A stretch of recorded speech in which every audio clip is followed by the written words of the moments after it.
mob in the instance, the Beef Out Spirit. Just because of Power and Despair, this does a lot of damage, especially this week. We do a lot of damage. So you want to avoid this mob at all costs. So we're probably going to tell them to Shroud it. Okay. I don't really have a plan for this area right here. Don't have a big plan for it. But probably just going to end up marking stuff, and I'll just tell them to kick them. But Okay. I would recommend just trying to sort of lead the run yourself. So let's say assign markers to people. Like what I do is I assign people to Skull, Star, and Cross, and tell them, look, we're not on Discord and whatnot. So whenever you see this marker, that's you. So I expect you to kick that. So And how are you auto assigning, or because you can get so weak or as auto assigning, can't you? yeah, there's some people that use an add-on for it. Although I personally use a macro. Oh, whoops, that was something I wanted to do. Nice save. Yeah, so that's how I usually do it. It's like a macro, and it's like a rotation of Skull, Star, Cross. Then I also have one separate from the macro, which is mine. Just say Moon right here. So it's a macro that I'm using. You kind of need to get used to it. It's like a very long script, like this one. Yeah. So that's how I mark with Moon, and then I also have one for the other markers. Is this one basically the same thing, except it has an additional marker to it. So I'm probably just gonna tell them what they're going to be kicking. So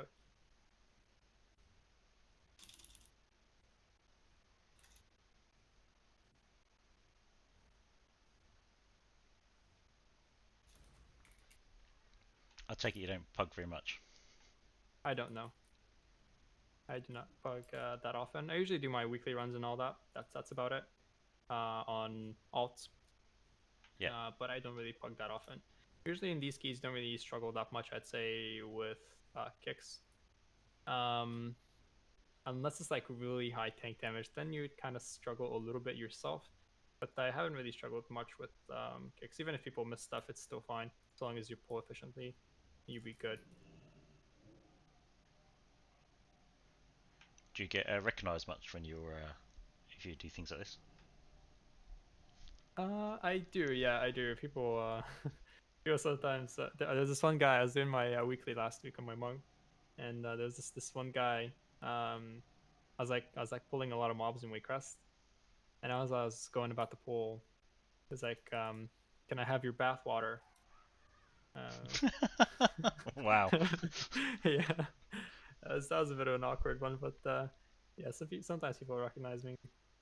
I don't really mind. But yeah. Now, well, this is a Void Emissary week. We're gonna have a Void Emissary right here, which is very very bad, and I kind of want to lust that. So this Emissary right here, paired with the Matron, I want to lust that. It's not a very dangerous pull, so to speak. Yeah. However, the combination of having a Matron, it's big mob that can potentially one shot the healer if they're low item level, with the maggot, which has to be controlled, which I'm probably going to do myself just to make sure that everything goes smoothly. And with the Void Emissary AoE, is a lot of damage intake on the group if played incorrectly. So yeah, we'll try to do that. So you've already got your route already set in your mind for this already. Pretty much, pretty much. Now, the way that you play Underrot is you never want to pull more than 4 interruptible targets. So in this case, we're talking about these guys. These are probably your biggest threats, I'd say, in this dungeon. Yeah. Especially in the Bloodstormers. So you kind of want to pull less than 4 interruptible targets. Maybe a maggot in there, Yeah. making it 5 if you're in a coordinated group. Ideally, the way that I like to pull this area right here is that I would just probably end up killing this by its own, and it just go from there. And then just pull like the Lasher, Rot, Stormer, Lasher, Maggot, maybe. I'll control most likely a Lasher and a Maggot at the same time, just to make sure that things are progressing correctly. Everything's ready. The full 10. You're using big wigs and little wigs, I see. Yeah, I'm using big Wigs and the Wigs, yeah.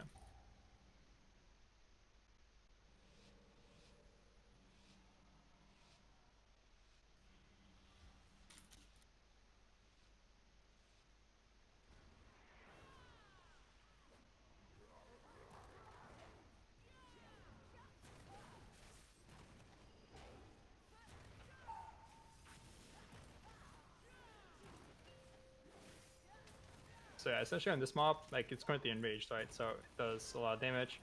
Um, this guy should not go off usually, but it happens. It's fine. Usually the rogues control that. With with sort of stuns. Yeah, stuns, any sort of gouges and stuff, that they do that. Now, Sanguine, like I said, is your biggest time loss, so you kind of want to avoid keeping mobs in there for long. So as soon as a mob dies, make sure you keep moving. The way that I like to do it is I start positioning the mob, or like moving the mobs right before they die. In this case, you can sort of do like a very circular motion on the mobs, like that. And look how they predict the movement, right? Whenever you move, like strafe like that, they'll predict your movement, which means that they will try to predict where you move to. And sometimes you can squeeze a couple of extra steps from the mob when you do that. Obviously here we're gonna see a little bit of healing, it's fine. But if you just move backwards, the mob won't like necessarily move too quickly. And if you move like in a circular motion, the mob will try to predict where you're going to move next. So yeah, that way you can squeeze a couple of extra steps in. So yeah, this is kind of bad. So the way I'm gonna play this is I'm probably just gonna end up putting these aside. And I kind of don't want to deal with... Oh my god, I pulled these two. That's fine. That's okay. This happens sometimes. I may end up dying here just because I ninja pulled. But yeah. Yep, there we go. But that was definitely not planned.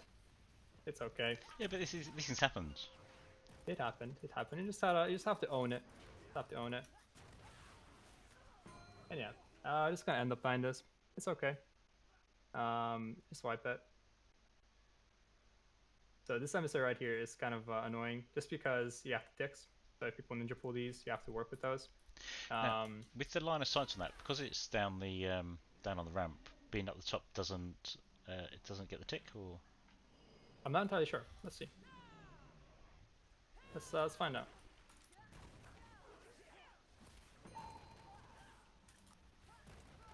Let's see. Maybe it does. It actually does. That's not good. But hey, it's a good way of finding out, I guess. yeah, yeah. I'm gonna try to live this. I hope I do. I kind of doubt that I will.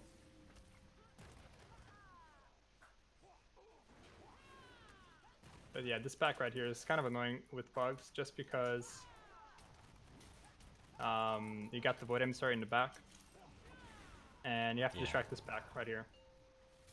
So therefore, if you don't distract it, you're going to have to deal with the void emissary quickly. And bugs don't usually distract, so yeah, you have to kind of pull it all the way back, and it's a very, very hard one. But it's okay. But it's okay if that's the plan, and that's what you do. I mean, you're out of the range of the emissary now, aren't you? Yeah, I was out of it. But having the ticks here and having the ticks there is kind of annoying. So I guess I should have thought about that, because usually you don't play them, just because you have groups killing this on the side without having to deal with the ticks. But yeah, I should have been smarter about that. So on this one, you can basically spell reflect the second cast, so it can take less damage.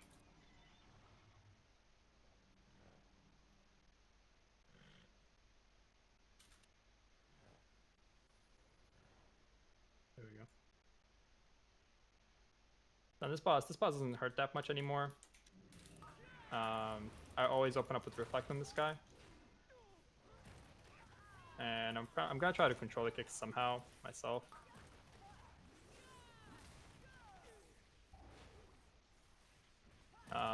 Usually I just write in chat who goes next. Rogue boss. Okay. So I just got in season 1. This kind of hurt way more than it does now. Now it's whatever if you get hit, really. And if you receive multiple casts on you at the same time, you probably want to use your wall on that. But Yeah, in season 1 and 2, this guy would just one shot you. While currently it doesn't, so that's cool. It's a very nice change they did. Not too much going on in this boss. Like in the next area, I'm probably gonna end up playing everything just because this is a pug, so I can't really rely on them to not pull anything. So I kind of have to be really straightforward with how I play. Nothing too fancy, which kind of sucks because they will potentially slow the dungeon down a bit. This may go off. Okay, kicked it actually. That's good. Now here you got this really annoying pack that we're probably gonna end up playing. Oh man. Okay. Hug the wall. I hope they hug the wall.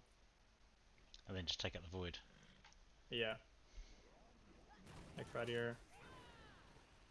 Hopefully they don't pull these. If they pull these, you just have to own it.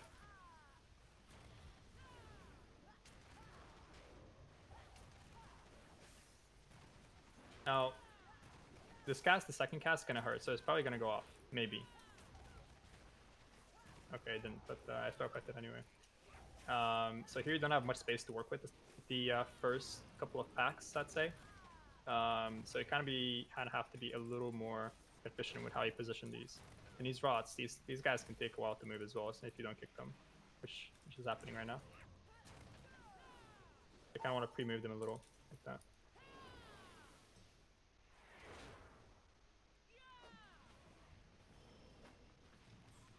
So that's charge and then taunt on the second.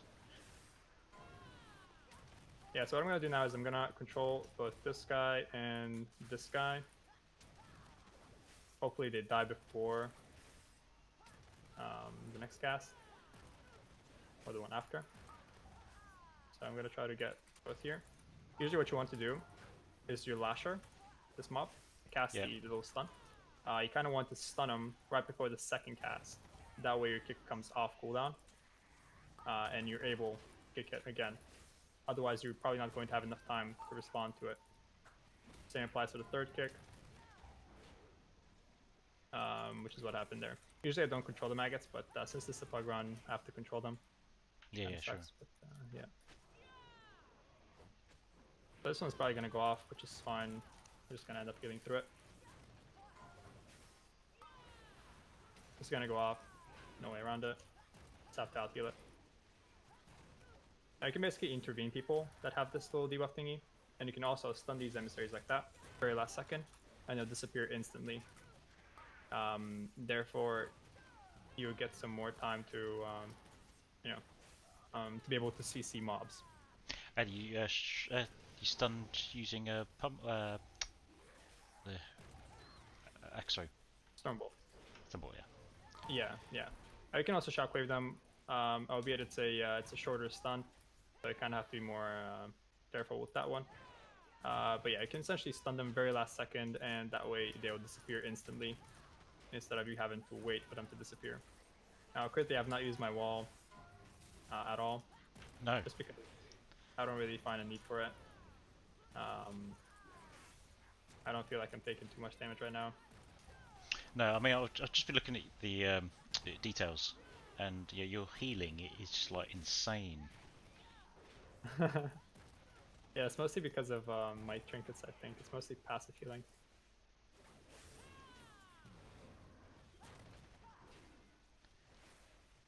You can control these maggots by yourself, by the way, as well, if you want to.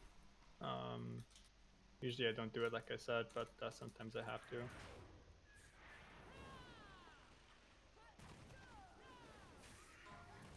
Like right now, I'm gonna deal with this maggot by myself.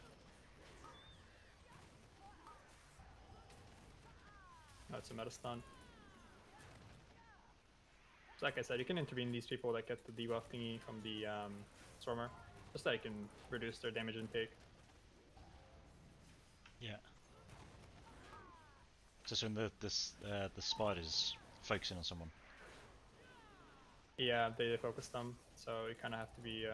They have to be careful with it, but sometimes people can be a little, inconsiderate when tanking those and be like, oh, they can out-heal me, and then they get crit by the guy. So yeah. This guy's kind of stuck in the sanguine. There we go. This is very inefficient. Usually I would go this side and then have this one Stormer here instead of here. And I usually pull them with the Skellies. Now, good Okay. use of your wall would probably be on the Skellies right there. That'd be a good use of your wall.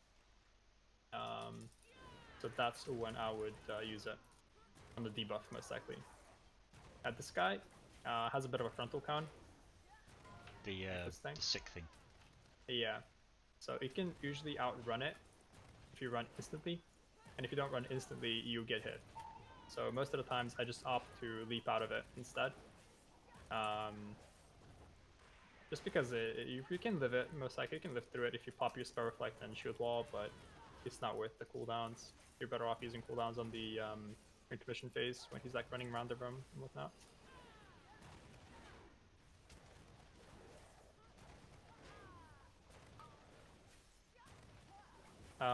Currently, I don't know if you're like struggling with DPS and whatnot. I would advise not to worry about your DPS as well at that moment. Just because you improve the DPS as soon as you get a hang on sort of like the cooldowns that you're using and whatnot. DPS should be your least concern, I would say. You may cast the frontal here, so I just have to be ready to move. So since I don't have my leap, I wanted to leap on the intermission just so I can show you how to outrange it without having leap. So you're gonna do it now, right? So you want to position your camera like that. That's what I usually do. Just instantly begin moving back, like instantly, as soon as I see the cast go off. And you can do that with any tank, as long as you react fast to it. Now I kind of want to save my avatar at this point. The boss is pretty much dead. He's gonna go into another tantrum. I'm not gonna commit my wall to it, just because there's no need for it, and I kind of want to save it for the Skellies, because the Skellies I'm probably gonna end up face tanking. Just gonna shout here, just to help my healer a little bit. We could potentially force kill the guy right here, but I don't think they're committing, so it's fine. And we got some ticks going through, which is okay.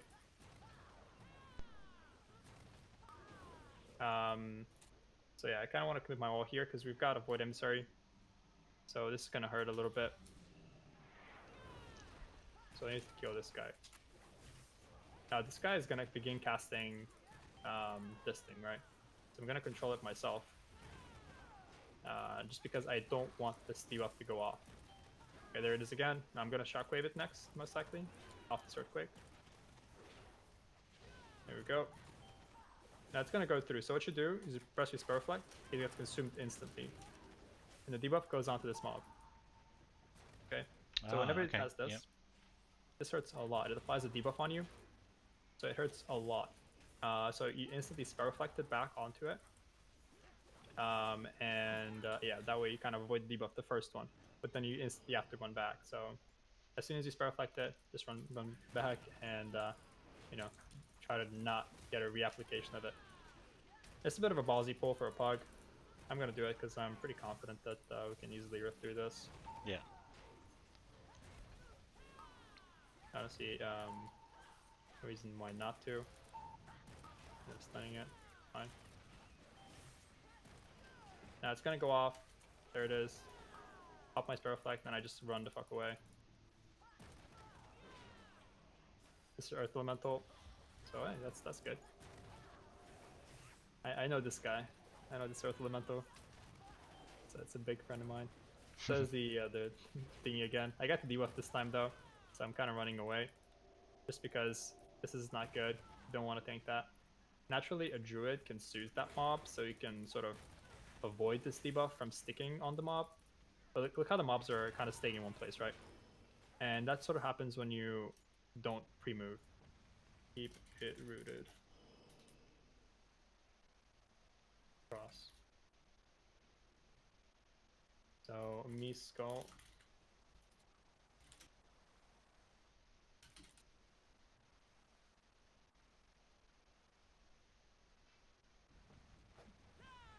I hope they get the kicks. This is kind of a situation where you kind of pray that they get the kicks. Okay, there we go.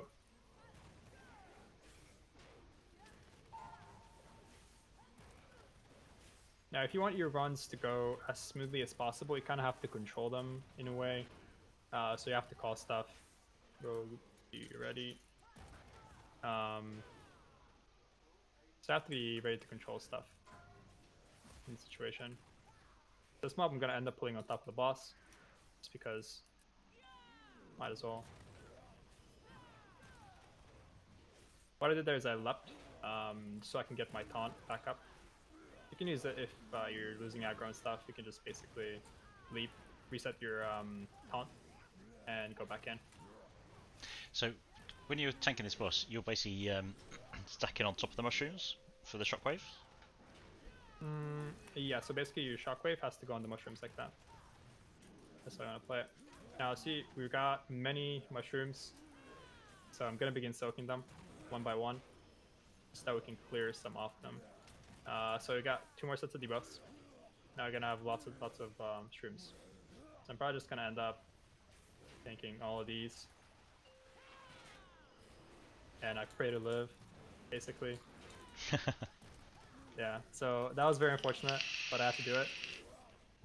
As you can see, you can't really rely on plugs, so I actually had to pop every single cooldown that I had just so I can live that and not wipe. So you kind of have to be flexible with that. And that's because there was way too many mushrooms still up. Yeah, they fucked up the soaks, basically. That's what happened. So I had to take 6 shrooms just so I can save the group from wiping. So I'm going to soak this one. Oh, this guy's soaking. Never mind. Usually you don't have to soak if you play this correctly. You don't have to soak at all like that.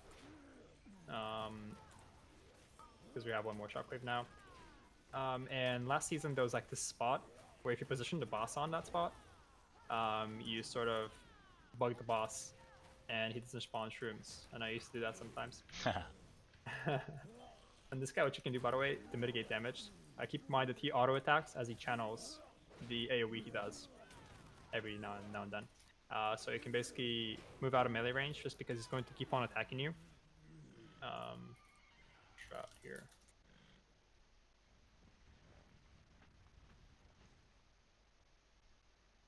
Shroud.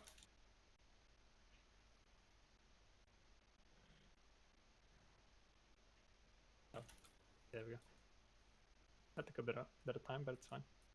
So this emissary right there, I kind of don't want to pull. I'm gonna pull this guy. I'm gonna end up kicking him, and I'm gonna end up dealing with the other guy as well. This guy. So I'm gonna deal with 2 mobs at the same time,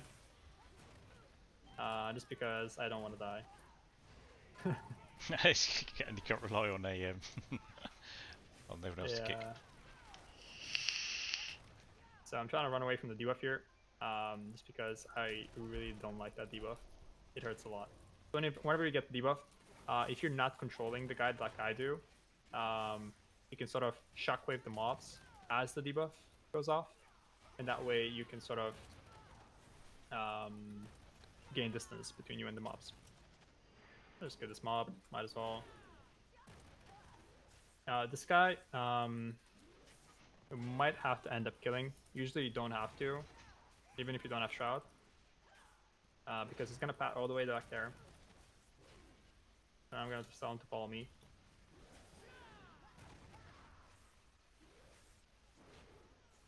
Should be in a good enough spot. Distract.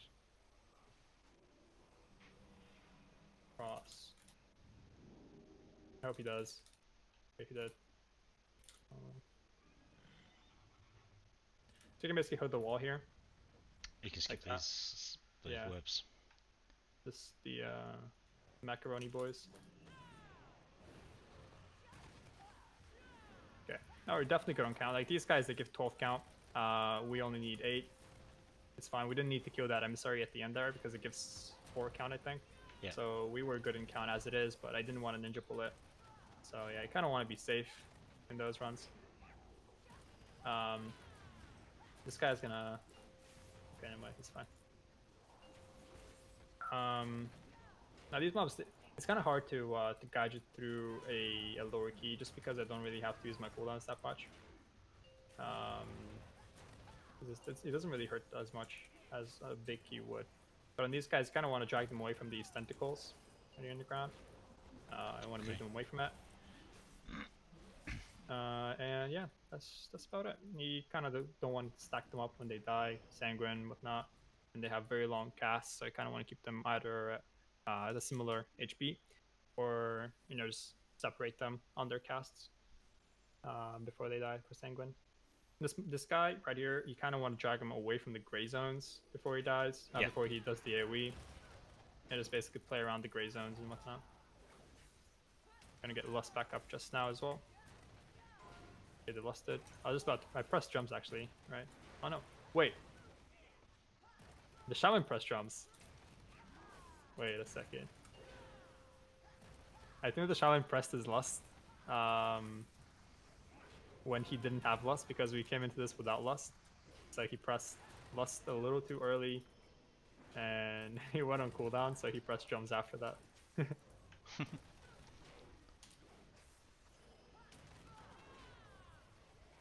That's how I usually tank the boss.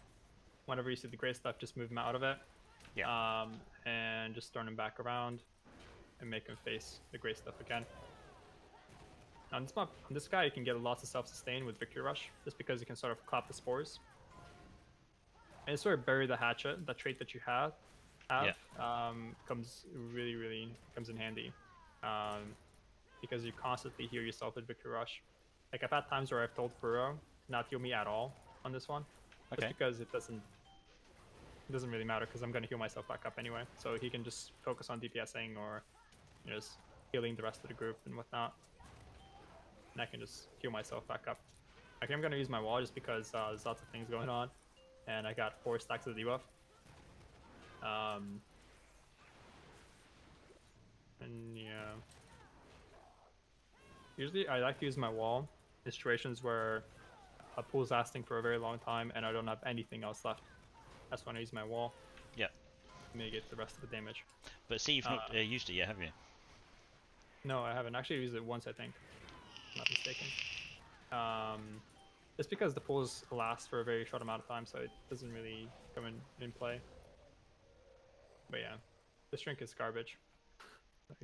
Spore pods. Yeah, it's pretty bad. But as you can see, the dungeon went on a very rough start. It's not something like to overthink too much. It's fortified, so you're going to end up not pulling that big. Like I said, not more than 4 interruptible targets. If you're sure that you can control 2 targets at once, you can play this guy, assign this to yourself, and you can also control this guy as well. And if you pull them pretty much at the same time, what happens is the second kick, which is the one that you struggle with, just because your kick will be on cooldown on the second one, always. The way you control the second kick on this guy is going to make sure you get a shockwave off or a stun on the mob, and it'll delay it, and then you have your kick back up.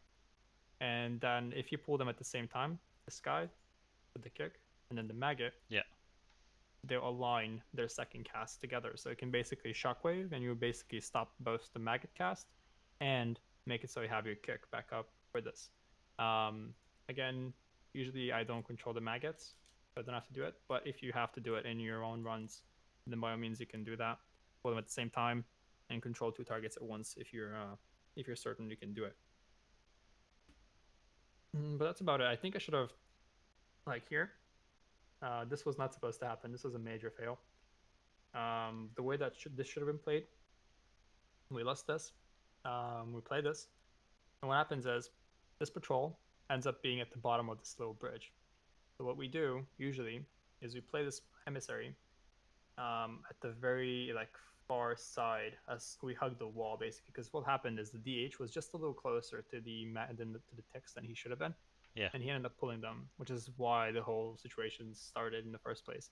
So what happens is everyone hugs this corner right here, which obviously you can't really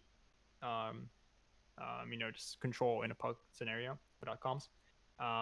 And you play this one, you distract the patrol down there, and you keep them there, and you force kill the emissary, just kill it before the patrol comes to you. If the patrol comes, you basically have to play it, and you still have to kill the emissary at the same time, which forces you in a very awkward situation. But you essentially are trying to kill the emissary before the patrol reaches you, which kind of sucks, but you have to distract it, which didn't happen. So everything just spiraled out of control, and I ended up ninja pulling this, and yeah, I think that was the only time I used my wall. Let me check if I can find it. Auras. Yeah, 2 uses of my wall really bad. But usually in lower keys you can't really use it just because pulls don't last too long. For you to have enough like time to run out of stuff and rely on that wall to come off and just be that one saving grace. Um, so that's what happened here. That's not what should have happened for sure. Here I'm trying to avoid as many of the kickable lashers as possible, Yeah. just because I know that I can control one myself. Like I know that I can. I'm very comfortable doing it. But if I pull more than one or two, yeah, the group is going to fall apart. Like one's gonna go off, someone's gonna get stunned, that person will miss their own kick, and then it just spirals out of control. So you don't want that. So in pugs, you really try to avoid these packs right here. You don't want them. You want as much as you can to control yourself. Um, that's what you're trying to do here. Again, not more than 4 interruptible targets in a good run with a good group is the way to go. Here, usually, you can skip this emissary with this pack. Um, it's not very efficient, however. That's the problem. Yeah. So that's why I tank it on top of it, just because playing this pack and then playing a solo emissary is very inefficient. So you kind of want to play both at the same time, and that will save you a minute most likely of your time, even though it's dangerous. Which is quite a bit when you're looking to time a key. Yeah, yeah. So the way that the high keys work, basically, Rob, is in low keys you can afford to pull like less and you just steam run through it, one pack at a time, one pack at a time, and that's fine. The problem is with high keys, like you cannot afford to play safe. Like as counter logical as it sounds, you cannot actually afford to play safe, um just because you're on a time limit. So you kind of have to force these really big pulls and you have to make them work. And the problem is, in high keys you get like absolutely trucked by mobs and you still have to make that work. And instead of playing it safer when you go higher up, you have to actually play more aggressive when you play higher up. Yeah. Um, and that's what makes Mythic Plus at a high end level really, really interesting, is because the pools don't get toned down; they get toned up, and that's what makes it really fun for me at least. So definitely look forward to doing some hierarchies. Like try and go into like both 13s and 14s. As you can see, you can easily just time 14s. Like I'm not that far ahead in terms of gear, I would say. Um, Even with major fuck ups here, still end up two chesting. It's not a big deal. But you try to be efficient with your pulls. Don't be too scared to pull big. Mm. I think that's And what it is. It's building the confidence with the cooldown rotation, so that I'm yeah, mitigating as much damage as I can. I mean, if you look at in some of those pulls you were doing, I was looking at details, and your healing was just like twice the amount that the druid was doing, which allowed the druid to actually contribute to all the damage, which is what they should be doing. yeah, exactly. Um, that's how I usually play my build. By the way, I try to go into a more self-sustained build, and I force my healer to be more aggressive, because healer damage translates into to a faster run as well. It's Oh because I yeah, pump good damage myself, and then if the healer also pumps good damage in their on their own, then that really translates into a faster run. And that's what I'm saying.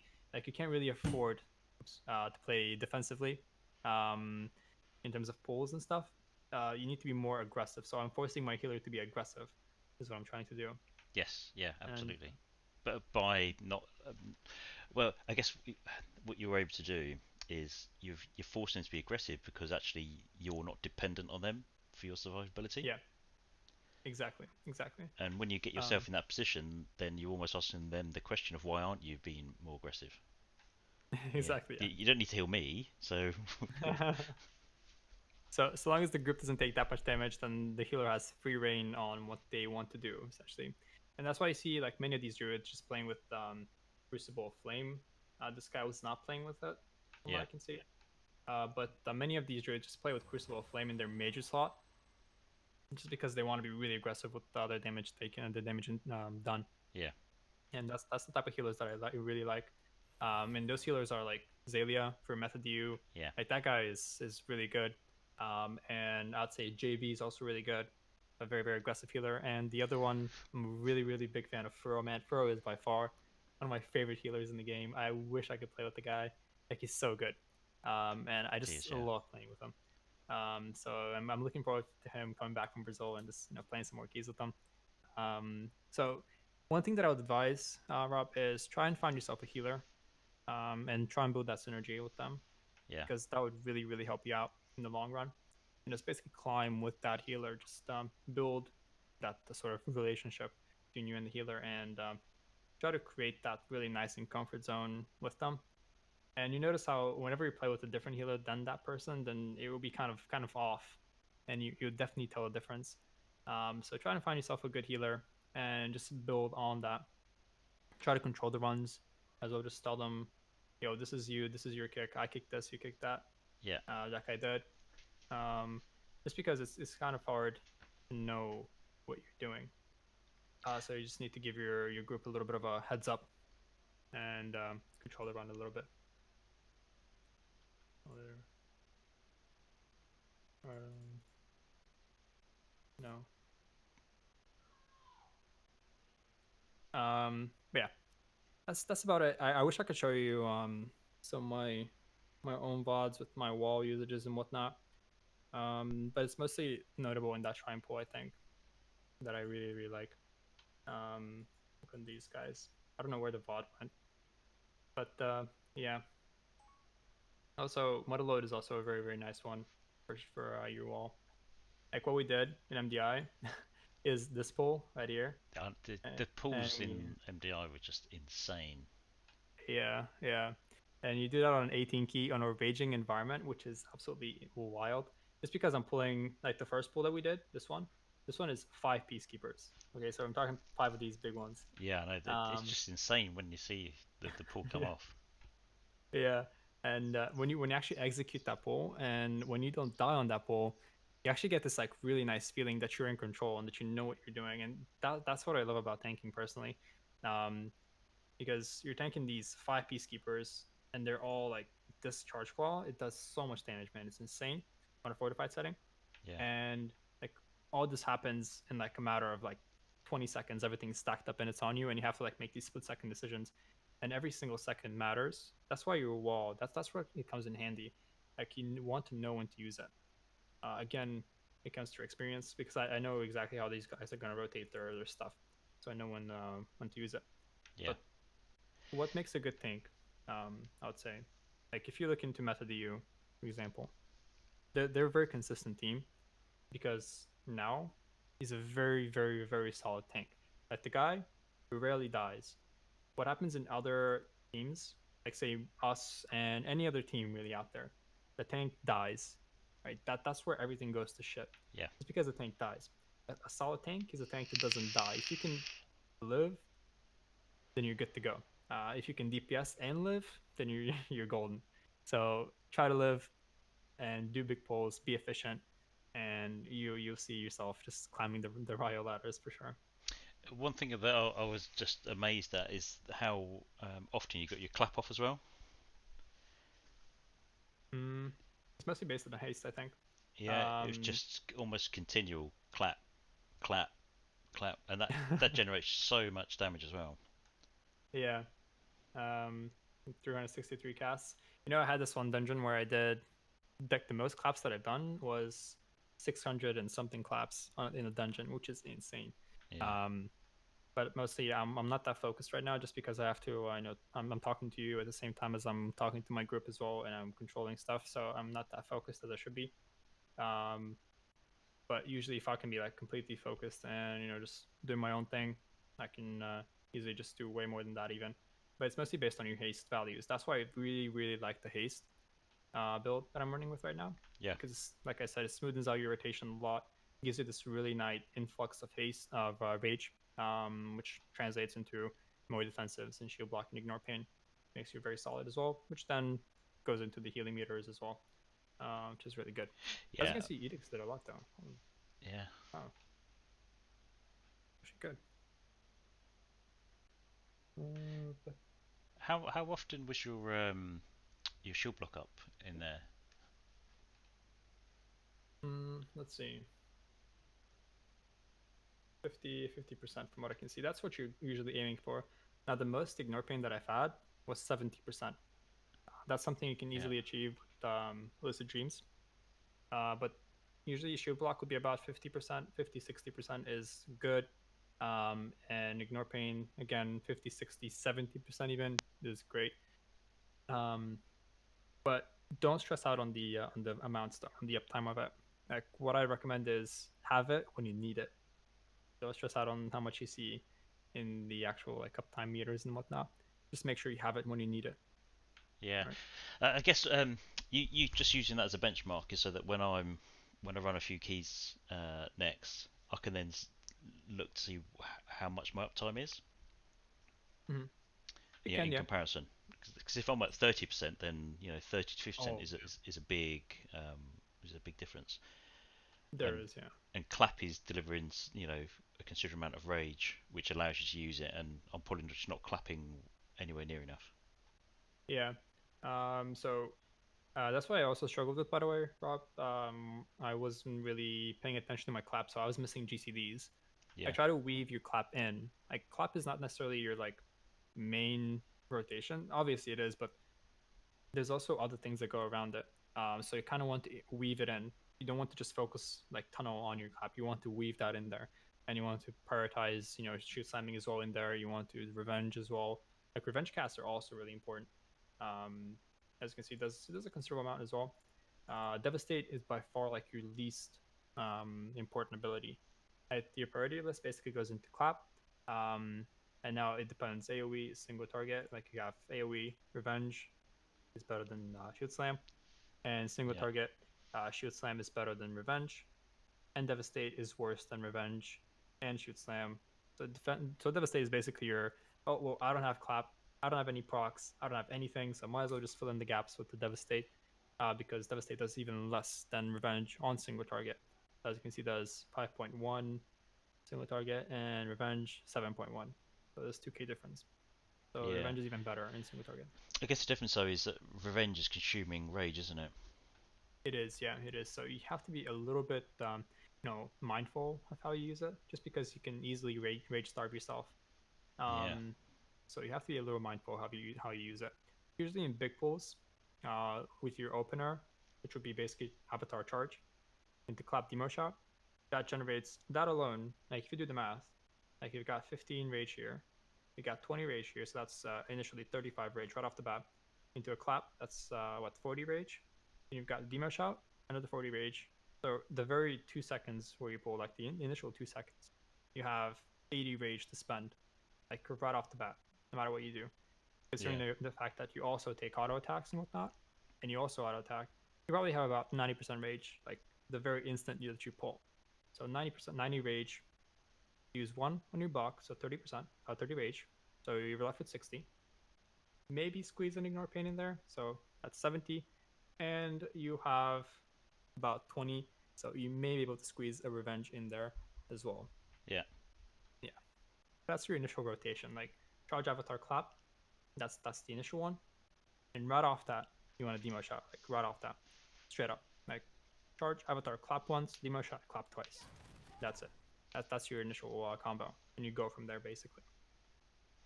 yeah. And that's the other thing as well. I think I'm not clapping enough. I haven't been. I'm utilizing Avatar more nowadays when it's available. Mm-hmm. Um, but Yeah, it's when you were taking the second boss in Undocked just then, you made a conscious decision not to use your avatar because you could use it for the skellies. exactly, exactly. Because the boss is gonna die. Like there's no way I'm gonna get my avatar back up. And I know that there's a void emissary in there, so that pack has to die as quick as possible. At the same time, I need to be able to hold aggro. And at the same time, avatar not only gives you more damage, but it also gives you more. It makes you tankier, because avatar is this big damage and like offensive and defensive cooldown because it gives you mastery with bastion, right? So I gain what's that? 642 per stack of this trait. Yeah, That's about like 1.9k ish, give or take, mastery, which then translates into one lots of attack power, because you have your um, increase in attack power, and you yeah, also have the increased block chance. So if I pop my avatar right now, I'm at 24 mastery right now. I'm at 65. And you can see like this spike in like 7% block to 21, And then Yeah. from 15% attack power, I go to 43% attack power. So that's like an insane spike, and that's what's really good. This window right here is what we're after. Like having this like very tanky window when you pump lots of damage, and at the same time you're taking less damage. That's what Yeah. you're after. So that's what you want when you engage a pack. So just using that at the last 10 seconds of the boss is not going to benefit me much. So you kind of have to think in advance. Okay, I'm going to be pulling this next. So what do I want to have in that pack? What am I afraid of? And that's what you do. Um, this pull right here was a little questionable. Usually I wouldn't pull this in a pug right here. It's Yeah. something that I usually do in my usual runs. And it's a bit of a scary one because you have to control one the cast on this guy. At the same time, you have to control the cast of this guy. Personally, I'm more afraid of this guy going off Yeah. just because it would result in me having to kite away from the worm, and then the worm would begin attacking someone else. Yeah, because you've Um, got to stay in range of the worm, don't you? yeah, so that's why I kind of chose to control this guy instead of the worm. And I just hoped that my team could deal with the worm. One cast went off, that's fine, but I controlled this guy, which I usually don't. My rogues usually control this guy, but you can also do it yourself. Way that I do it is I Stormbolt at the very last second of Wicked Frenzy. The cast is a 2 second cast, so at the very last second, I Stormbolt it, and sometimes it casts it again, so you want to Shockwave it, and then usually it begins to cast this, which is this like window where it's not going to cast anything else but this. Yeah. So on this, you get a last second kick, is what I usually do, and that way I can stay in the pack very long. And by that time, usually I get some backup on the next one because I can only control two of these, Yeah. and then I'm out. That's about it. Now, usually, I just wanted to mention this boss right here. This one, this one was a little scary just because we fucked up the soaks. What happened is, um, one person with the debuff that was supposed to squish the little mushrooms, Yeah. didn't do it. And what they did is instead of going somewhere along the side where I wasn't at, they came close to me with the debuff while I was soaking with the shockwave, which resulted in them proccing cheat death as well later on. Yeah. That was rogue. So they soaked my shrooms. So basically, we're left with one less soak, and that's devastating. So what I need to do is I need to basically soak about 5 or 6 stacks of the debuff and live through the festering harvest. So what I did is I Yeah. soaked absolutely everything. I came close to the boss, and I demo shot at the boss as I was pro affecting the boss. So what happened is I had a 80% magic damage reduction on me at that very moment. So even though I had 6 stacks, including the AoE, it did absolutely nothing to me. So I barely moved, just because I stacked every single cooldown that I had, just so I can prevent a wipe on that. So we kind of have to make these decisions right there, um, and just prevent that. Although, if anyone has to die, it shouldn't be you. Although if you're sure that you're going to live, then you should do it. Just Yeah. because you can't rely on these people. I used to play lots of League of Legends. By the way, I'm Okay. not taking more time than the coaching hours. I'm just talking to you right now, so this is Okay. off the Okay. Cool. coaching thing, so don't worry about it. But I used to play lots of League of Legends back in the days, and I was kind of in the same mindset. I was playing my own game. Um, I didn't rely on anyone, so this is what you need to think about. I'm not relying on these guys to do anything, because they probably won't do anything. So all you know for sure is that you can do that. You can control that. That's what you need to. That's what you need to do. You need to pull around yourself and your control. If you can control something, then you do it. That's how I usually play my pugs. Yeah. Removing the like you say, removing the reliance on other people. Yeah, exactly. Because if you rely on them, they're probably going to end up killing you, just because they won't be able to do it unless you're actively talking to them. Um, the skip right here is also really scary. I was surprised we pulled it off, but I really didn't want to play this pack. This pack was disaster. These guys spawn sanguine. They do the burst thingy, this thing. When Yeah. they die, you cannot control the maggot because of this guy, and you cannot root it because the druid is probably gonna miss the root. Um, and this guy does the frontal, which we cannot stop. So people are just gonna end up flopping on this pack for sure, 100%. Yeah. Um, It's horrible. but usually, if you play this pack or these sticks in general, when they die, they do lots of magic damage to you. So before they die, pop your Spell Reflect, and there you have it. Some mitigation again towards magic damage. Um, so try to be flexible with your Spell Reflect, by the way. Don't just use it to reflect back um, spells. Use it to mitigate damage as well. Yeah. Whenever you see this like big AoE damage coming in, pop your Spell Reflect. Be like, all right, I'm good. Or like Demo Shout Spell Reflect the mob, and you're good to go. You have this like big wall. So I guess that a lot of it as well is, I guess one of the things I'm appreciating now is understanding the mechanics of each mob, almost at a kind of intricate level. Yeah, pretty much. Because you're the person that's going to be pulling all this, right? So you're the person who sets everything up together, and you control the pace. So essentially, what you pull is what they kill. Problem is, if you pull too many things that your group can handle, then you'll end up just killing the group that way. Yes, yeah, So absolutely. Which is why knowing, I'm really conservative. yeah. Um, but then again, you need to expand your horizons. So you need to really focus on how much can I actually handle, right? How much can I handle without flopping, or by using my cooldowns effectively in a more staggered fashion instead of stacking them up. Like Yeah, I think that also makes a good tank is like using your cooldowns correctly, like not using them all at the same time. Like I said, you only want to use them that way whenever you feel like you're actually going to die if you don't. Um, and any other time you want to stagger them up. It's better to take a little bit of damage than taking no damage at all, but lasting for 20 seconds rather than 5 seconds. You see what I yeah, mean? yeah. Because if So you yeah, blow your cooldowns, then they're blown. yeah, exactly. So try to stay in the pack for 20 seconds rather than 5 seconds. That's my advice. Um, and just translate that in your runs. And be smart about how you pull. There's nothing really dangerous in these like keys, especially you can easily just do 15s and 16s for sure, guaranteed. Even at a lower item level. Um, like on my monk is like this garbage gear. I think I have like 430 my monk. I think I did an 18 gold or something. So it's not even that bad. You just have to be smart about how you play and That what you that's pull. that's the key, isn't it? Really, Yeah. and people are doing, like I say, a lot higher keys with lower gear because they understand the mechanics and they can they know what they can pull, what they're controlling, what other people are controlling, Yeah. which then just mitigates a lot of the risk associated with the larger pools. Exactly. Exactly. So yeah. Um, I can easily just go into details about every single dungeon and tell you, this is bad, this is bad, this is good, this is what you need to pull. So long as you want me to do that, I can easily do that, and just give you a general routing of each dungeon as well. That's also fine.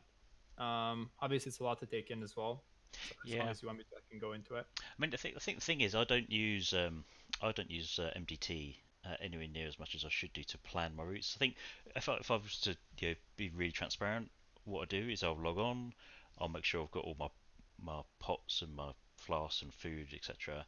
And then I'll be thinking, right, okay, what dungeons do I need to get gear? So Shrine Hmm. is one of them. So I'll then just look at Shrine. I won't necessarily map my route out because I know roughly the standard route all the time is you come in, you take that first pack, you then head down. See, I would normally head down the stairs on the right, This side? whereas yeah, I'll normally go that side. Hmm. Whereas I see that you're always going to the left. Yes.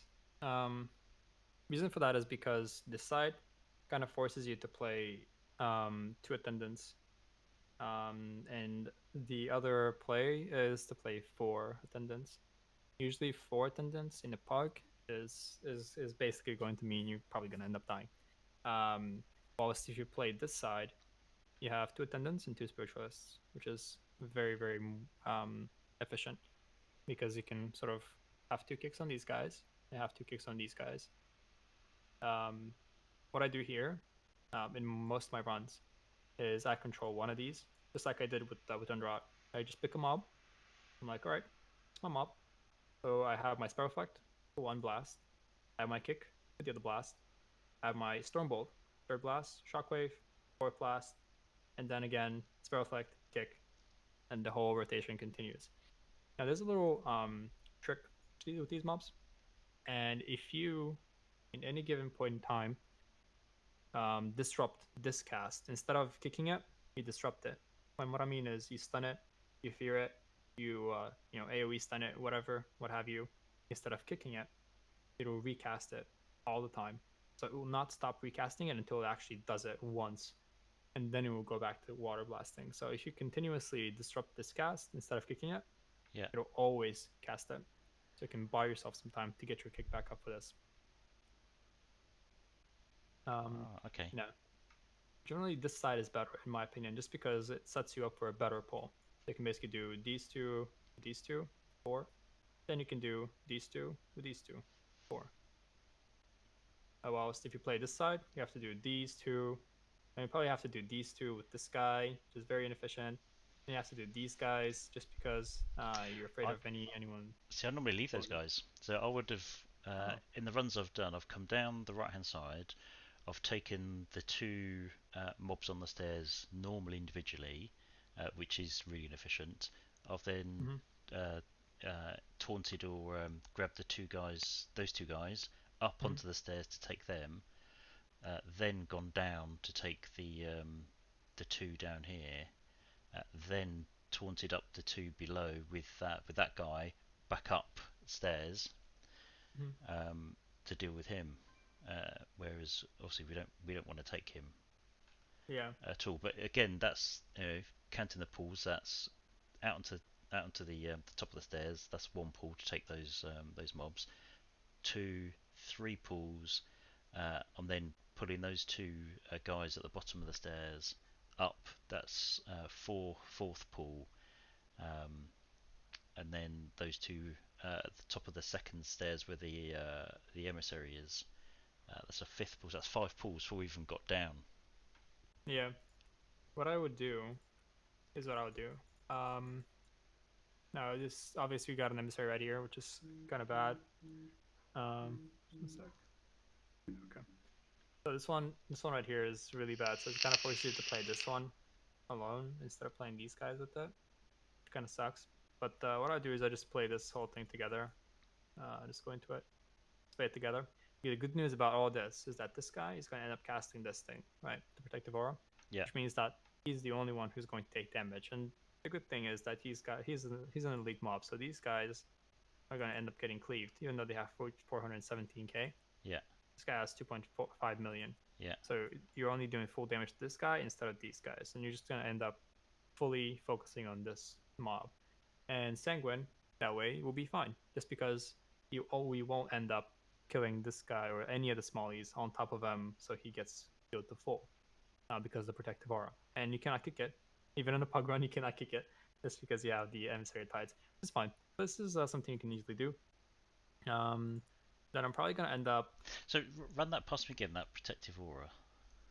Right, so this thing, like he has two casts as a title search, basically a haste buff. He usually does that first. Usually, he does this first. But then he casts another ability, which is this. So it basically gives him this aura within 10 yards, as you can see, reducing damage taken by 75%. And this applies to every mob around this mob, aside from this mob. So only this mob will take full damage, right? While everything Yeah. around them will take 75% less. And Therefore, if you have weeks like bolstering, sanguine, anything like that, you can let this cast go off, and that way only this mob will take the full amount of damage, and therefore you can tone this mob down. You can AoE all you want. The mobs are not going to die. You'll not bolster this guy or leave sanguine under his feet so long as this cast goes off. so you don't want to interrupt that cast basically. Yeah, especially if you have these weeks. Like if it's not any of those weeks, then you're fine. You can do it. But if it's bolstering, some groups just fail on this pull just because they kick this cast and then they kill all the smallies and then they end up having a 100 million Yeah. HP mob. Yeah. It's like a very big guy, and you end up walking out of the dungeon waiting for the stacks to reset, going back in. But if you let this go through, then you're free to cleave all you want. The mobs are not going to die because 75% reduction is a lot. So you're not going to end up killing it. You're not going to end up bolstering it. You're not end up dropping sanguine under his feet, always casting this thing, you know. Um, so yeah, just let that go through and just cleave everything off. Um, does that make sense? Yeah, that makes a lot of sense there. Yeah. Alright. Then on this side, I really like playing this side, like I said. Maybe Templar would be in a good spot and just play all these 4 mobs right here. This should be fine. Now, usually, um, here, what you can do is you can try to be fancy even, and you can even snap these if you want to. That way you avoid this emissary. Um, However, the problem is that you're forced to play these guys alone in a Yeah. way. So when Um, you snap to that, so when you talk about snapping, you jump on top of that sort of brazier, and yeah, all the mobs just automatically route to that brazier. yeah. Let me show you. I'm just gonna go there and show you real quick. It's really fun. I recommend playing out with it a bit and Yeah, just yeah. testing it.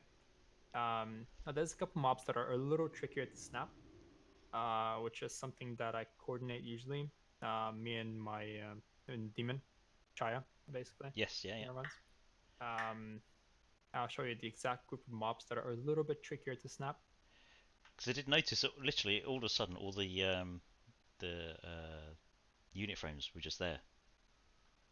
Yes. I think do I still have my VOD. I don't, but it's these mobs right here. These are the ones that are really tricky to snap. And what we do in our run is I basically shroud through here, and I clap these mobs, get aggro them. I keep running down. I tag this mob. From here, with speed pot, I just jump and land on the brazier. But these guys, they begin casting on me. So since they're casting, they don't snap on me because they're casting, and they will not be interrupted, or they will not be snapped until someone interrupts this cast. Because if they get interrupted, then they move towards me. But since it's a snapping point, instead of moving, they'll just teleport to me. But if they're Ah, not kicked, they will not snap to me. That's the problem. The same applies to like these first 2 mobs. If you don't kick them, they will not snap to you. You need to kick them and they'll snap. So I'm just head over there real quick, show you what I mean.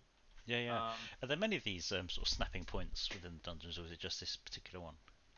mm, most dungeons have a snap spot somewhere. Um, Now the most notable ones are definitely Shrine and Ataldazar. Those are by far your most notable ones. The snapping spot for the Desire, is that on the sort of bridge or walkway just as you come down from the start? Exactly, exactly. It's on these like little ledges over here that you see. People Yes. just jump from here, tag this mob, and then just all snap onto you. You can do that yourself as well. And there's also a little trick that I also like to do. Again, bolstering weak. Is this guy probably ends up being very bolstered if you play this incorrectly. But what you can do is if you jump on this ledge right here, where you usually Uh, snap. which ledge? Yeah, you know how there's this little ledge where people jump on. It's like right here. That's where you Yes. usually jump. Yeah. This is where you jump from here. Yeah. Um, Basically, taunt this mob, and the whole pack snaps on you. Then if you walk a little bit to the side, like here-ish, like as far in as you can get on this side, and you taunt this specific mob right here, this little That dino. little dude there, yeah. Yeah. This guy, he's not going to come. So you only get the smallies, but not the bird. But if you Wow. taunt any other mob in this group, the bird will come. It's just that one. Wow. Yeah, it's just that one. So basically, you can avoid bolstering this bird to oblivion by snapping them. If it's a bolstering week, that is. So you can play around with it as well. And the other cool thing is that these emissaries, they don't snap. Therefore, this guy is just going to be slowly walking towards you instead of snapping onto that point. So you get time to cleave down the mobs and then kill the emissary separately. Yeah, exactly. Let me just show you how snapping works, basically. Now, obviously, I told you that the first caster mobs in Shrine, they don't snap unless you kick them. However, if I'm far away from them, they'll try to walk towards me instead of casting and stuff, right? So they'll snap to me. So what we do is I basically just kind of speed pot from here, collect these mobs, do this, Clap. taunt this mob, jump here, and basically just pull And they were these. there. But these guys, they don't do it, right? There's also another snapping point right here. Line of sight, yeah. Yeah, that's because they're line of sighting me. I can just basically go back here. As you can see, I'm just porting the mobs all over the place.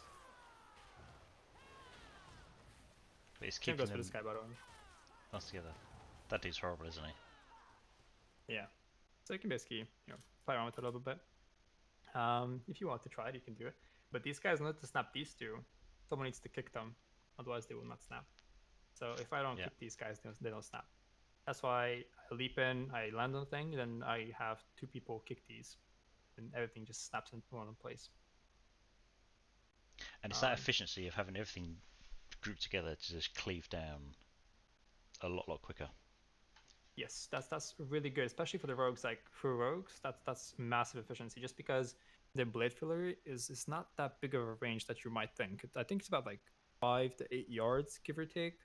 I think it's 5. I'm not sure, but the range is not that big. Therefore, if things are a little bit spread out, NPCs are gonna end up dying in unevenly. Well, if they're all stacked up in one spot, then it makes it really good and really efficient for rogues. And you see people just pumping like 200, 300k on this pack right here alone, just because it's a massive pull. And you have everything clumped up in one spot. And especially DKs who played this with the DK as well. And DKs was like killing everything within like 10 seconds. And what we do is we just literally snapped absolutely everything in one spot and just DK killed it, everything, just the whole thing in like 15 seconds. As long as you can get the heals kicked, you're good to go. It's mental, isn't it? Um, I mean, I saw on the yeah. MDI at the weekend there was one of the DKs pumped something like 900k or something. Yeah, yeah. You have like really big pools, like what we did is in Total Gore as well. We also did a very very big pool. Necrotic. It was a necrotic week in Mm. Total Gore, and what I do is I basically just pull absolutely everything. Like I go from here, collect this, collect this, collect this, collect this, walk back, pull the boss, and play all this trash with the boss on necrotic, with the DK, and like this whole thing just gets demolished within like the first upheaval that she does, which is in like I don't know 10-ish seconds. Yeah. Like the whole thing just dies within 10 seconds, and I'm tanking that with necrotic as well. So it's like I get 50 stacks within like 2 seconds. So what's Uh, your in your mind? What's your sort of cooldown sequence when you do that? So you're mounted, you run, you grab everything, you jump to the boss, clap. What do you do to generate the threat and the rage? so what happens is in that pool, a DK is going to pump about 2 million damage. You as a tank are not going to do more than 200k. Just they're basically doing 10 times more DPS than you. So you holding aggro on that is close to It's impossible. not going to do it, yeah. Yeah.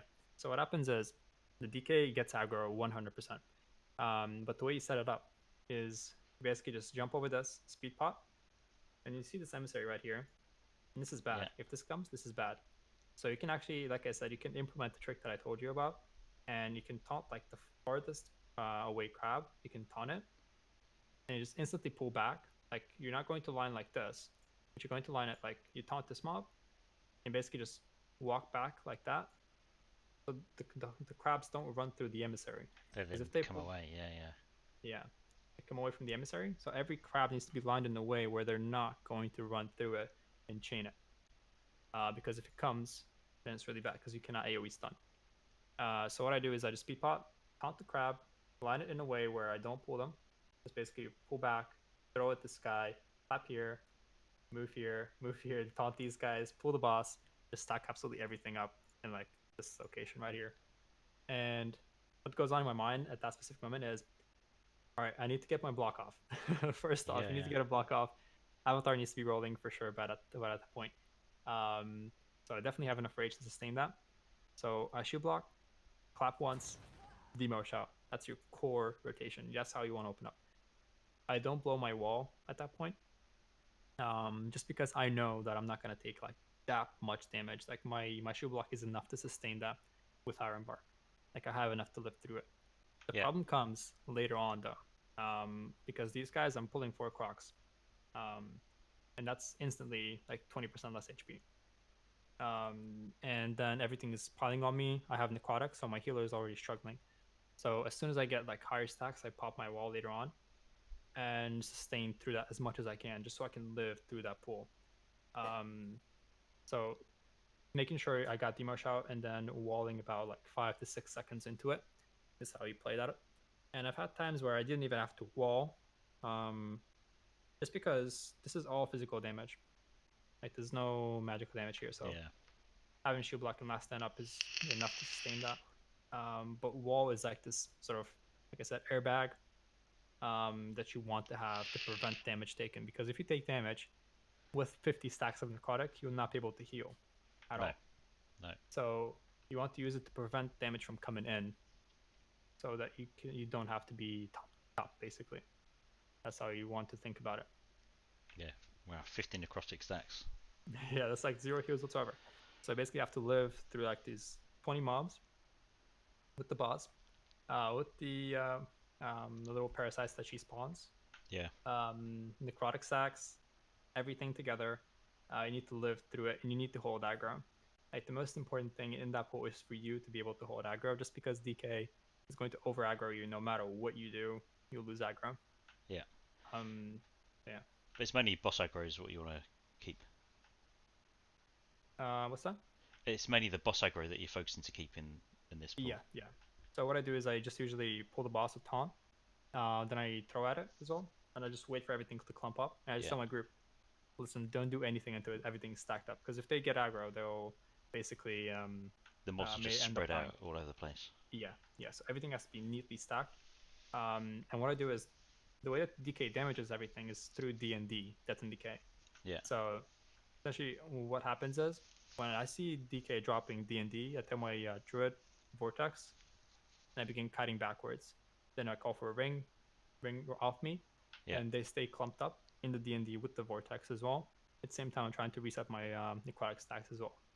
Yeah. So it's a very like this whole thing just takes place within like 5 seconds, and it's like massive amounts of damage, and it's like everything's going on, it's all over the place, and you're like you have these parasites and sand traps all over you. And sometimes what's happened is like I remember doing this as a monk, and monks really struggle with aggro. And what happened is I had 50 stacks, um, and the boss just went into a people, right? We killed every single mob, but I still had 50 stacks, right? And the boss targeted me with the upheaval. Hits you, So maintains the stacks.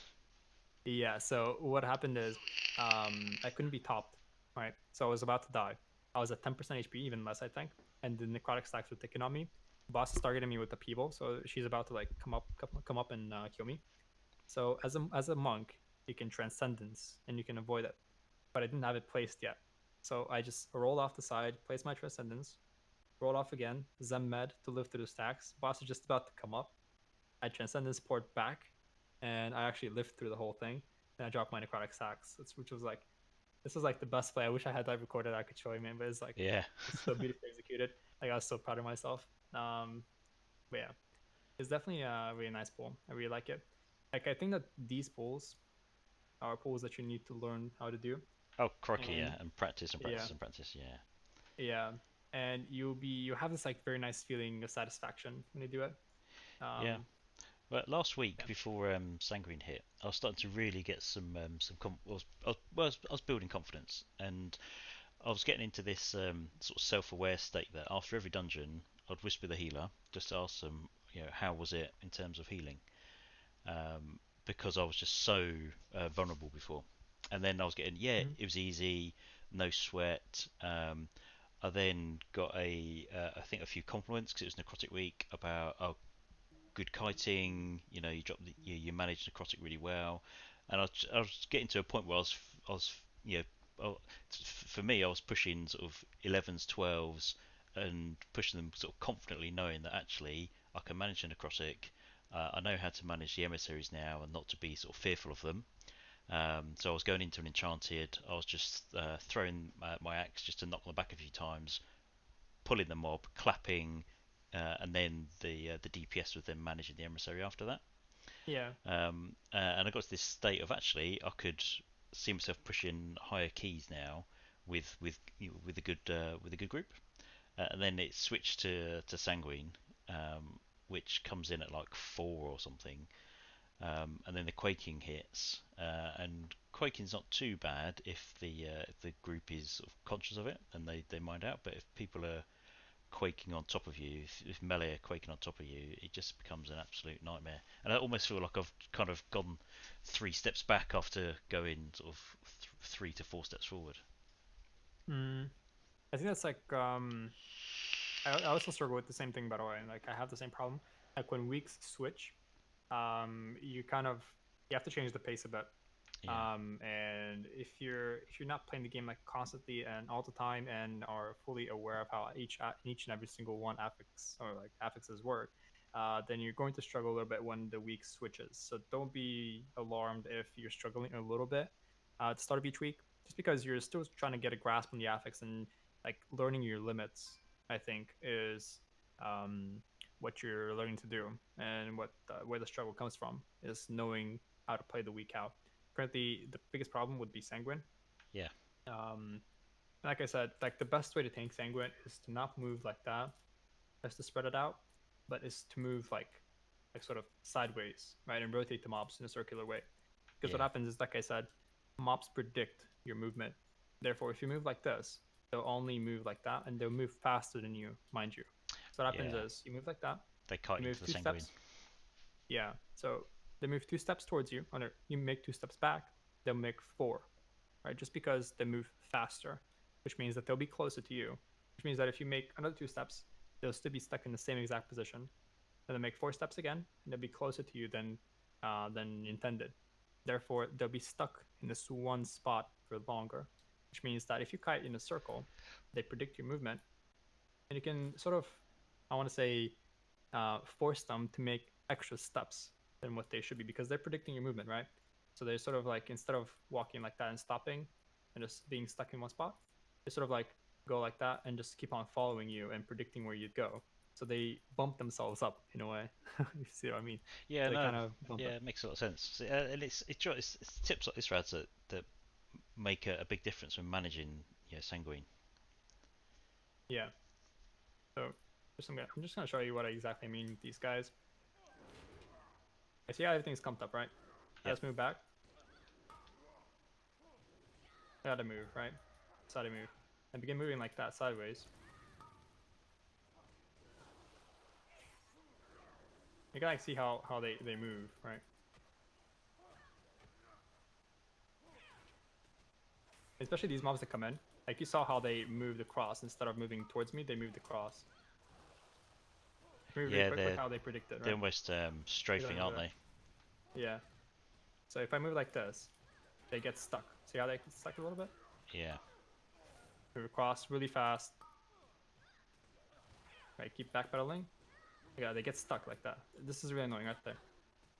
If I move like that, they're strafing with me, and they're auto attacking me still. So that's Yeah. what I mean. Yeah.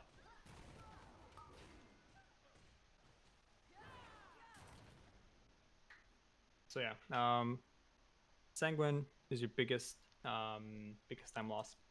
Just keep that in the back of your head, and don't let things heal too much.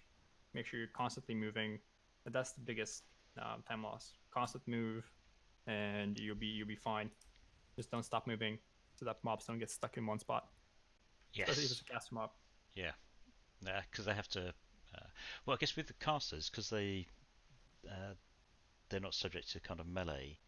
It's it's kicking them is obviously the way to get them to move, but Yeah, and line of sight is the only other way to sort of get them to move. yeah. So that's a big problem in pugs as well. Kicking. So you have to be really, really mindful. You have to even like put way more effort when you're tanking pugs, Mm. especially with sanguine management and caster mobs, Yeah. because you have to line them most of the time to get them to move, unless you have to kick. Like you saw on the Mm. rots and underrot, what happened is some healed a little bit, like in this area right here. These three, Yeah. I kicked one of them, so that one moved, but the other one was not moving because it was finishing its cast. And then it moved, so it got a couple of ticks off. Obviously, there's no way of lining that either, so you kind of have to force a kick on it. But then again, you can't really control that. Yeah. But yeah, anything else in Shrine, you have many spots where you can mess around with, especially with snapping. I think that would be may come in handy, especially in Sanguine. You can sort of like force them to move if you will. Keep in mind that cast mobs are a little bit trickier. There's also lots of details to the snapping spot right here that I can go into, but it's gonna be a lot to take in. Maybe some other time I can Yeah. Yeah. advise you on Yeah. No, how to absolutely. actually manage that snap. The same goes for a Talazar when snapping because Sanguine. So you obviously have like these mini sword guys dying before anything else does, especially if you snap like these big mobs. and you have to like walk out very quickly to avoid any additional healing. You can like go from here, like instead of snapping here initially, have mobs die here, then just walk out, run across, snap here as well, and just teleport everything onto the other one. Sorry, I couldn't see your cursor then when you were saying here and here. Um, oh, you cannot actually see it. Okay, so you see the blue box right here? Yeah, I can see the box here. I can see your cursor now. Yeah. Yeah. So basically, you have these swords. Yeah. They're snapped here, so they'll die here, and they'll leave sanguine onto this one. But let's say that you have big mobs like these guys on there, and they'll end up healing as well. So what you want to do is before, like as soon as the swords die, basically just jump off. Some of them are going to snap back here, but Okay. some of them will stick. So basically, you want to just instantly move out, move into this one, and just re-snap everything onto the other one, or just leave them here. That's still fine. Gotcha. Yeah, this jump is kind of weird though. You really have to practice jumping to this blue ledge over there that I've marked. Are you not leaping onto it? It's just a normal jump. No, I can show you. Hold on, just it'll take like a minute. Leaping there is pretty much impossible, just because it's kind of there's no path to it. That's why mob snap, because there's no path for them to go on. Right, that's how the snapping works. Don't have an actual normal path to that spot, and that's why they get ported. While leaping you can do on a different spot that pretty much close to it, that would help you. I don't recommend it because mobs have gotten stuck midair while I was leaping. Ah, yeah. Um, Don't want that. so you only want to leap into that if you're out of combat. But I'll show you the initial like jump. See, I've not The jump is seen. kind of I've seen. I think I saw. It's only MDI. I've seen people sort of using the snapping on Altaldazar. Do people do it sort of in running normal keys? I usually do it myself, just because it minimizes the damage taken by the group, and it makes everything again. It clumps up everything, which speeds up the run normally. So if you want to do it and help your group out, then it will definitely save you a lot of time. Yeah, yeah. So I would strongly recommend practicing it. It's really good practice, and at the same time, it speeds up your runs and makes you do really flashy plays, and it kind of gets you into this like really nice comfort zone where you feel in control as a tank, and that's really nice. I'm just gonna show you the jump. The jump is really wonky though, so you kind of want to be careful with the jump Yeah, because it they'll be can end up falling falling. down. Yeah, I'm gonna show you though exactly what I mean. This is a little ledge right there. You can see the ledge. So the way the jump works is you don't want to jump from here to that spot. Like the way that I do it is just as soon as I'm like in that spot right here, I press my jump. I'm already here. So I taunt this one by being on this exact spot right here. Look at the bird. Yeah, It's not moving. no birds. Yeah. And these guys, they do magic damage though, look at that. So I can reflect it. Mitigate it. Right. So these guys, most of the damage comes from their nature damage auto attacks. So as soon as you snap everything up like that, you pop your spell reflect, and you Yeah. end up taking way less damage than you should be. Same goes for every single mob in here. Like what I did this one time is I snapped absolutely everything, like these guys, this guy. Like this jump is really weird, but yeah, I can still do it. Mental. It's like this really cool mechanic that you can implement in your runs. Obviously, you're not gonna do this snap, but it's a cool snap that you can do. It's a And lot I of see how percentage though, isn't it? You know, what's that? it's a decent amount of percentage as well. It is. I think that's a group did about like 30% of percentage on one snap, which is insane. Wait, I can see how they get stuck on that, right? Yeah, he's stuck there. Yeah, they're stuck. And if you jump over So there, he'll then snap back over. yeah, I think so. Let's see. Oh, they're actually evading. Yeah, they're evading. It's because I jumped in a very weird spot. So I want to Yeah. jump as quickly as possible. You jump off as quickly as possible, and then you go to the other one. Um,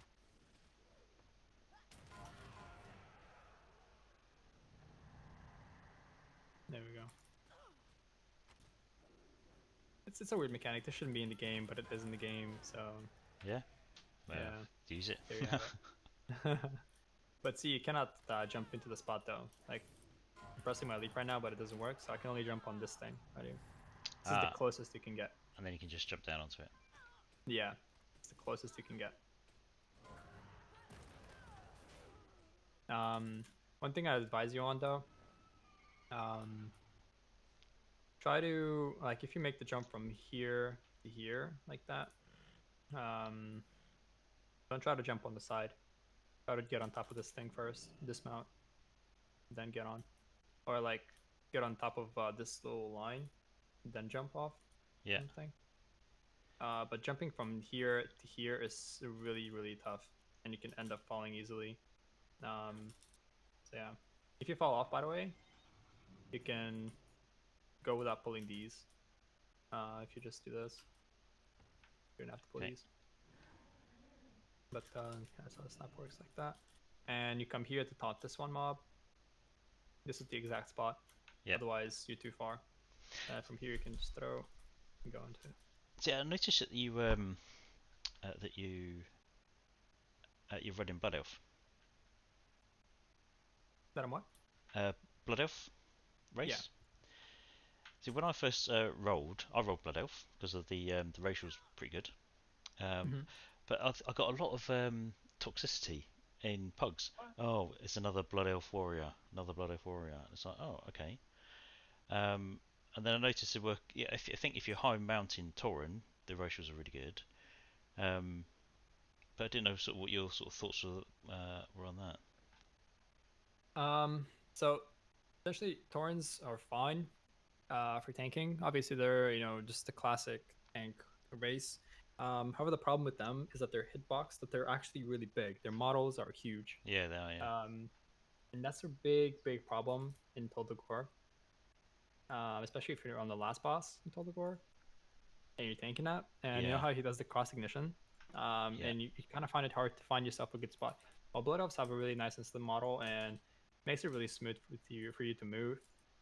At the same time, they're not rage starved. Like I said, warriors don't really need that much HP. Like HP is not their problem. So having like passive HP is not that big of a deal, I'd say. But like Arcane Torrent it comes in handy so much. Like whenever I'm playing an MDI with a Night Elf, I always want to press my Shadow Belt just because I'm thinking, oh, I have my Belf Rage already. I can get some extra rage going. So whenever you feel rage starved, just pop that. 15 rage for free. That's really good. I'm using it like pretty much all the time in my runs when I'm Oh, rage okay. starved. But obviously, So yeah, Night Elf because of the Shadow Meld. yeah, Shadow Mode is how you skip stuff. So Yeah, essentially, if a pack is chained, like let's say this pack right here, I don't know, no one does that, but let's say that I want to kill this pack and I want to kill only 2 mobs from this pack instead of killing 3. All right, so I just killed the one guy, and my whole group goes away. I'll leap out, and we meld, and we don't end up killing the rest of them they then reset because because of of all them. the aggro drops. Yeah, because they're aggro drops. So here I'm just gonna walk onto the other one. Yeah, that's how Snap works. But people play Shadow Meld just because it's faster in Legends. Oh yeah, totally. Yeah, Yeah. it's a shame Horde doesn't have anything like that. Yeah. Um, it's kind of sucks because Shadow Meld is actually pretty broken. It shouldn't be that big of a deal in my opinion for racial to be that good. But that also makes other classes not viable, such as shamans and paladins and MDI are completely not viable, or they are, but to a certain extent, just because they're not shadow mode, and that's what makes them really bad. Like they're obviously Yeah, good classes, they're okay classes, but they don't have that available as a night elf. They don't have shaman or paladin yeah, night elves. races. Yeah, Yeah, classes. so Yeah, yeah, that makes them really bad, just because you cannot be as quick that you would be with a night elf. And night elves don't have those classes available. Um, and that kind of sucks for them. But yeah, it's the shadow mode mechanic is too overpowered, and definitely something should be done about it. Yeah. But yeah. Well, amazing. Well, anyway, I really hope that I was of any help.